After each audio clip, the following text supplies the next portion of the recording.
aligátor žijúci v kanáloch, ľudské orgány na čiernom trhu, žena, ktorá sa zobudila počas vlastného pohrebu. Každý z nás už určite počul jeden z týchto príbehov.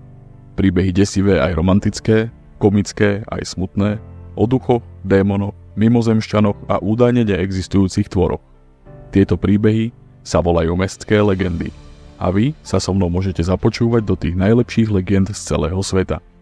Budem rád, keď mi pomôžete odoberaním tohto profilu. Kráľovská hlava. Jeden učiteľ v Číne išiel so žiakmi na školský výlet do hôr za mestom. Cesta bola dlhá a žiaci už od nudy prestávali poslúchať. Preto učiteľ navrhol, aby si rozprávali príbehy. Pridal sa k nim a rozprával im niekoľko strašidelných príbehov, ktoré ich s prichádzajúcim večerom utíšili. Potom sa ho vodič autobusu spýtal, či niekedy počul veľmi starý príbeh, známy len ako Kráľovská hlava. Učiteľ sa zarazil a na chvíľu stíchol. Povedal vodičovi, že o tom príbehu počul, ale nevie, ako sa končí. Okrem toho vraj tiež počul, že je pre deti až príliš strašidelný. Niektorí ľudia tvrdili, že tí, ktorí si ten príbeh len vypočuli, stratili rozum. A dokonca sa hovorilo, že si vyžiadal aj ľudské životy. Vodič autobusu sa len pre seba pousmial. Deti však ich rozhovor počuli a čoskoro sa nahlas dožadovali príbehu o kráľovskej hlave. Učiteľ si povedal, že v skutočnosti nemôže spôsobiť žiadnu vážnu škodu, pretože aj tak celý príbeh nepozná a môže si ho teda vymýšľať za pochodu. Začal teda rozprávať príbeh úradníka, ktorý pred mnohými desaťročiami prišiel spraviť sčítanie ľudu do odľahlej dediny v horách. Posledné sčítanie naznačovalo, že by tam malo žiť niekoľko sto obyvateľov, no dedina bola úplne opustená. Jedinými známkami niekdejšieho života boli kosti zvierat roztrúsené v prachu na zemi. Úradníkovi to miesto naháňalo strach a vydal sa preto do ďalšej osady ležiacej ďaleko za horským priesmykom, kde sa miestnych opýtal, čo sa s ich susedmi stalo. Dedinčania mu povedali, že to nikto presne nevie, ale šušká sa, že zošaleli a navzájom sa pojedli v čase hrozného hladu. Úradník teda povolal kolegov z vlády, aby celú záležitosť prešetrili. Medzi zvieracími kostiami našli aj pozostatky muža s niečím, čo vyzeralo ako hlava kravy. Dedinčania hovorili, že sa muž zdal byť úplne normálny, keď prvý raz prišiel do osady, ale privolal na nich vraj hroznú kliatbu. Vtedy sa deti v autobuse rozplakali a prosili učiteľa, aby prestal rozprávať, no ten bol zrazu ako posadnutý.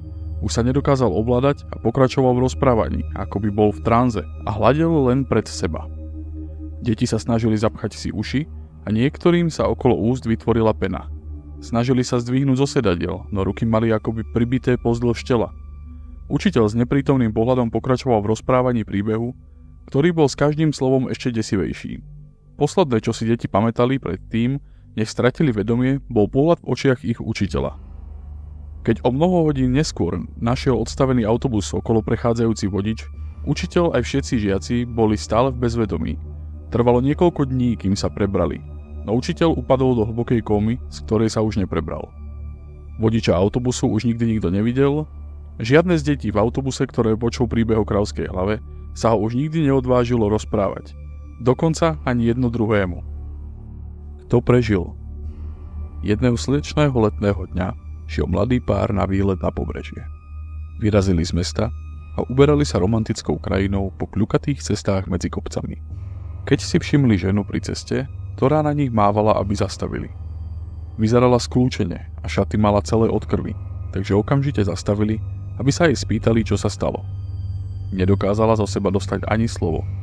Zdalo sa, že je zranená na krku a že má bolesti. Nakoniec vyrozumeli, že ona a jej rodina mali automobilovú nehodu. Hoci na ceste nebolo vidieť žiadne vozidlo. Žena ukázala smerom cez úbočie do údolia s tým, že auto je niekde tam dole. Jej manžel je mŕtvy, ale jej dieťa je údajne uväznené na zadnom sedadle. A keď ho opúšťala, bolo stále nažive. Muž začal zliezať dole do údolia medzi polámanými stromami, zatiaľ čo jeho partnerka zavolala záchranku a starala sa o ženu. Auto sa skotúlalo poriadne hlboko a vyzeralo úplne zničené, no keď sa k nemu muž priblížil, začal tlmený plač malého dieťaťa. Auto bolo po páde nepekne dotlčené a vodiča bolo sotva vidno. Aj keď boli zadné dvere skrížené a zaseknuté, všetkou silou s nimi trhol a podarilo sa mu ich otvoriť. Vytiahol kričiace dieťa a vyniesol ho späť na kopec. Keď sa vrátil k svojej priateľke, všimol si, že žena už s ňou nie je. Kam šla? Opýtal sa. Šla za vami. Snažila som sa ju zastaviť, odvetila jeho priateľka. Muž u nej preto nechal dieťa a vrátil sa na miesto nehody, aby našiel jeho matku. Nebolo po nej ani stopy a tak prezrel aj zvyšok zničeného auta. Odtiahol rozbité čelné sklo a videl, že vodičovi sa už zjavne nedá pomôcť a tak obrátil svoju pozornosť na spolujazdca. A to, čo videl, mu vyrazilo dých. Bola to totižto matka dieťaťa, ktorá ich zastavila pri ceste. Celý ten čas bola už mŕtva a uväznená vo vraku vozidla. Prvotriedna nehnuteľnosť.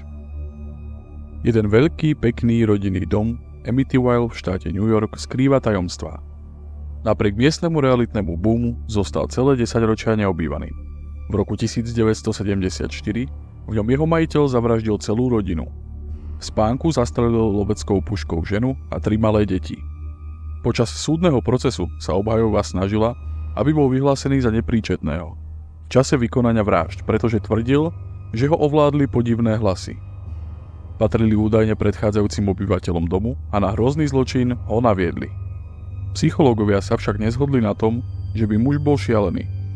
Porota ho uznala vinným z viacnásobnej úmyselnej vraždy a dostal trest 4 po sebe idúcich doživotí. 1 za každý život, ktorý vzal. Dom s desivou minulosťou potom rok zýval prázdnotou, pretože rodiny príbuzní to nedokázali ani vkročiť. Nakoniec ho predali hlboko pod cenu mladej rodine z iného mesta, ktorá o vraždách netušila. Keď im susedia o minulosti domu konečne povedali, majitelia predstierali, že ich to netrápi, ale niektoré veci im začali dávať zmysel. Od momentu nasťahovania ich totiž trápili problémy. Z koutíkov tiekla na červeno sfarbená voda a zo záchodov vytekala podivná páchnúca čierna špina. Otec rodiny našiel na zárubni dverí zvláštne stopy, ktoré vyzerali ako otlačky zubov malého dieťaťa.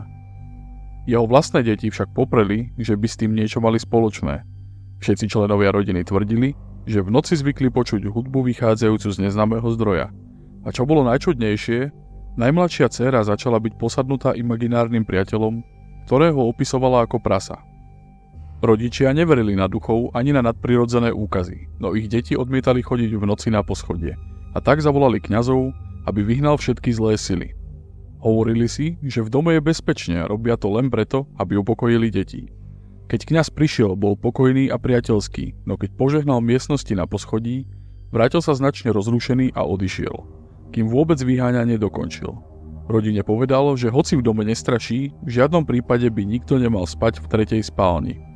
Boli voči tomu skeptickí, ale dvere od tej izby radšej zamkli. Zvláštne udalosti pokračovali, ale rodina bola príliš hrdá na to, aby sa presťahovala. A navyše, kto by si už len kúpil ich dom? Rozhýbali sa až vtedy, keď mladú matku zobudila tmavo-červená tekutina, kvapkajúca zo stropu spálne.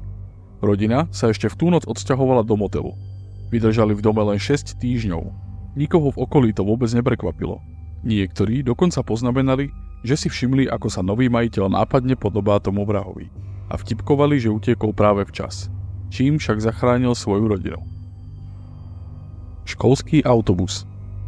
Pred niekoľkými 10 ročiami sa v regionálnych novinách jednej vidieckej oblasti Walesu objavila zvláštna príhoda.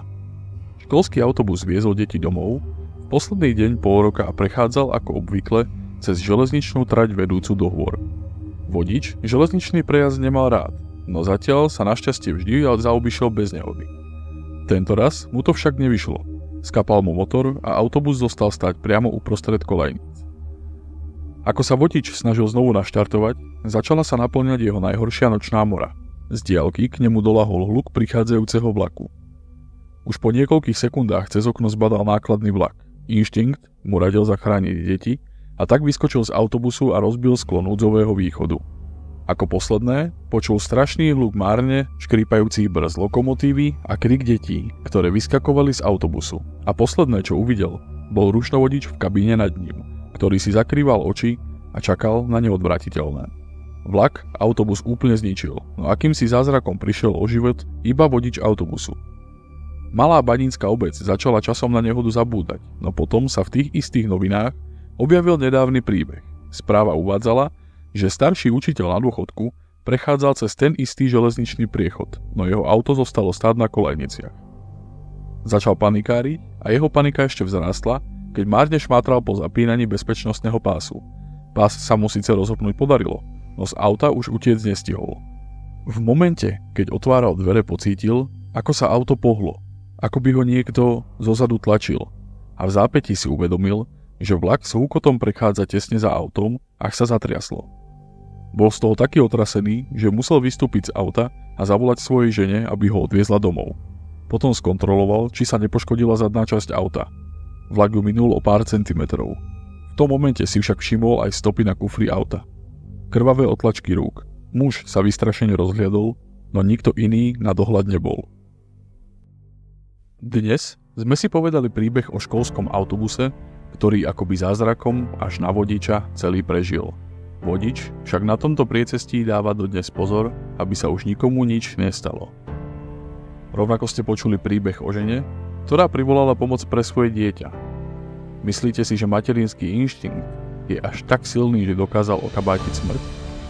A čo príbeh o mužovi s kráľovskou hlavou? Ten by mohol byť skutočný, nie? Je veľa legend o spoločnom tranze niekoľkých ľudí zároveň. Prvotriedna nehnuteľnosť bol posledný príbeh, ktorý som vám rozprával. Bol námetom hororového filmu, ktorý zožal v kinách obrovský úspech. Tak schválne, uhádnete, ktorý hororový film to bol? Ďakujem a do počutia.